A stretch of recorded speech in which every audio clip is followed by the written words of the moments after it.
Welcome to the leading site news.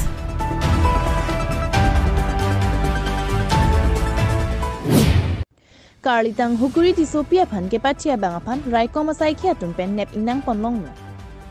Kedamtang Karlitang hukuri ti Sophia Phan pang thek theatum apranar mudet alam ki Karbiang long atokan no anta hur chodutsi komatsi ke patima. Kupia podmapu anuranut pen kamat halapen kachini kangtung ahur chodut anpin.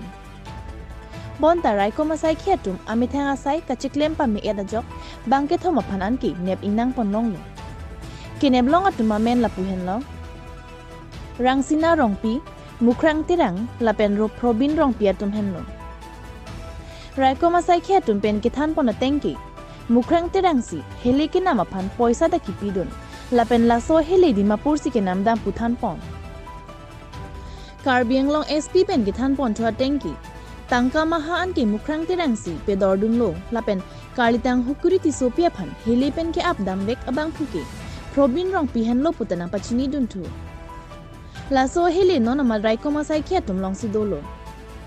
Tangti SP pen kaninji pon alam thele arjupon sinang. Jua 10 তাৰিখে ডিফু থানাৰ অন্তৰ্গত 3 kilo অঞ্চলত হুকুৰি টিছপি নামৰ এগৰাকী যুৱতীক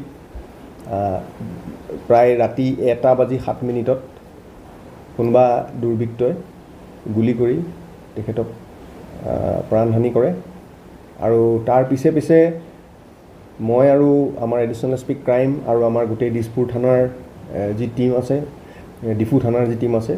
আমি উপস্থিত হওঁ প্ৰায় 2:30 বজাত আৰু তাৰ পিছত আমি তদন্ত আৰম্ভ কৰোঁ আমি আমাৰ টেকনিক্যাল সাপোৰ্ট আৰু আমাৰ তদন্তৰ কালত আমি প্ৰথমতে দুজন যুৱকক আমি কৰায়ত্ব কৰোঁ তেওঁলোক হল মুকৰাং তেৰাং আৰু ৰাংচিনাত ৰংপি তেখেত দুজনক আমি প্ৰথমতে কৰায়ত্ব কৰাৰ পিছত তেওঁলোকক আমি ফুটপুছ কৰাৰ পিছত আৰু এজন ব্যক্তিক আমি যোৱা নিশা আমি কৰায়ত্ব কৰোঁ তেখেতৰ নাম প্ৰবীণ ৰংপি আৰু এই তিনিজনকে আমি কৰায়ত্ব কৰাৰ পিছত আমি যোৱা কালি ফুটপুছ কৰাৰ পিছত বিতং তথ্যত আমি গম পাওঁ মুকৰাম নামৰ ব্যক্তিজনে যিটো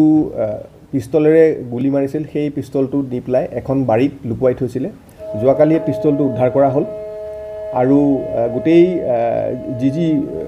তাতে জড়িত হৈ আছে গোটেই ঘটনাটোৰ লগত এই সকলোকে আমি ইতিমধ্যে আইডেন্টিফাই কৰিছোঁ আৰু আমি এই তিনিজন যুৱকক ইতিমধ্যে আমি কৰায়ত্ব কৰিছোঁ আমি আৰু পৰৱৰ্তী পৰ্যায়ত এই ইয়াৰ যিটো কাৰণ কি কাৰণে হত্যা কৰিলে সেয়াও আমি কিছু প্ৰাৰম্ভিক আমাৰ তদন্তত আমি গম পাইছোঁ যুৱতীগৰাকীৰ মুকৰাং বোলা ব্যক্তিজনৰ দেউতাকৰ লগত এক ধৰণৰ সম্পৰ্ক আছিল বুলি এটা তথ্য আমাৰ ওচৰলৈ আহিছে আৰু সেই তথ্য সেই সম্পৰ্ক হোৱাৰ কাৰণে কিছু অশান্তি হোৱাৰ ফলস্বৰূপে এই ঘটনাটো ঘটিছে বুলি আমি পিছত আমি জানিব পাৰিছোঁ আৰু আমি অনাগত সময়ত তদন্তত বাকি কথা আমি জানিব পাৰিম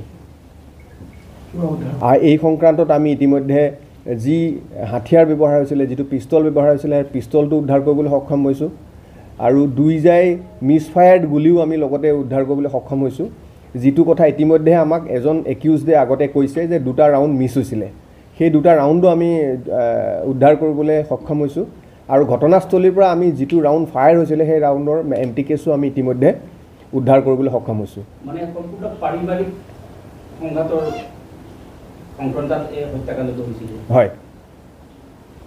এটি আৰু মানে এটা বৃহৎ গ্যাং টেক জড়িত হৈ আছে আমি এতিয়ালৈকে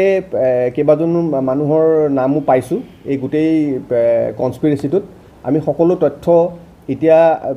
জনাব বিচৰা নাইকিয়া কাৰণ কিছু লোক ধৰিবলৈ বাকি আছে আৰু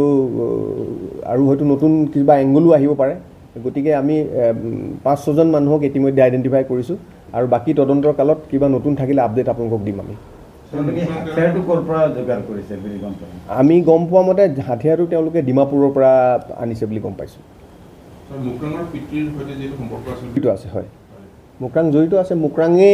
ফাইনেন্স কৰিছে বুলি আমি গম পাইছোঁ মুকৰাঙে পিস্তলটো কিনিবৰ কাৰণে পইচাৰ যোগানো মুকৰাঙে ধৰিছে বুলি আমি জানিব পাৰিছোঁ সুপাৰি কিলাৰ বুলি একজেক্টলি ক'ব নোৱাৰি তেওঁলোকে একেলগে গোট খাই পেলাই এই গোটেই এটা কনস্পিৰেচি কৰি পেলাই কৰিছে এইটো তদন্তৰ পিছত পৰৱৰ্তী পৰ্যায়ত ওলাব আৰু এটা মুকৰাঙে এটা শকত ধনৰ তেওঁলোকক প্ৰলোভন দিয়াটো আমি এতিয়ালৈকে জানিব পাৰিছোঁ হয় হয় আৰু এতিয়ালৈকে যি খৰচ হৈছে সেই খৰচো সকলোবিলাক মুকৰাঙেই কৰিছে বুলি আমি আমাৰ তদন্তত আমি পাইছোঁ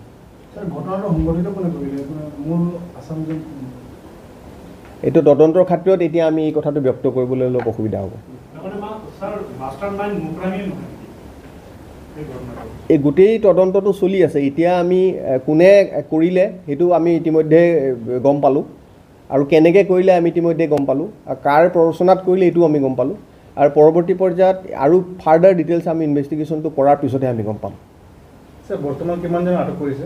বৰ্তমান আমি 3জন আটক কৰিছোঁ আৰু যিজন মুকৰাঙৰ পিতৃক আমি তেখেতক সোধপোছ কৰি আছোঁ বৰ্তমান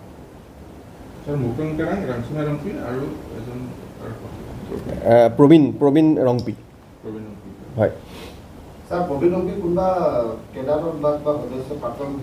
আমি এতিয়ালৈকে জানিব পৰা প্ৰাথমিক তথ্য মতে তেওঁ KPLT কোনোবা এটা গ্ৰুপত তেওঁ সদস্য আছিল বুলি প্ৰাথমিক সদস্য আছিল বুলি গম পাইছোঁ এইটো ভেৰিফিকেশ্যন আমি কৰি আছোঁ এতিয়া তেনেকুৱা তথ্য আমি পোৱা নাই এতিয়ালৈকে তেনেকুৱা ধৰণৰ কোনো ৰিপৰ্টিং বা পুলিচৰটো আমাৰ কোনো জনোৱা নাই আমি এইটো বাৰু আপুনি যেতিয়া কৈছে এইটো বস্তু আমি চাম এই তথ্য আমি এতিয়ালৈকে পোৱা নাই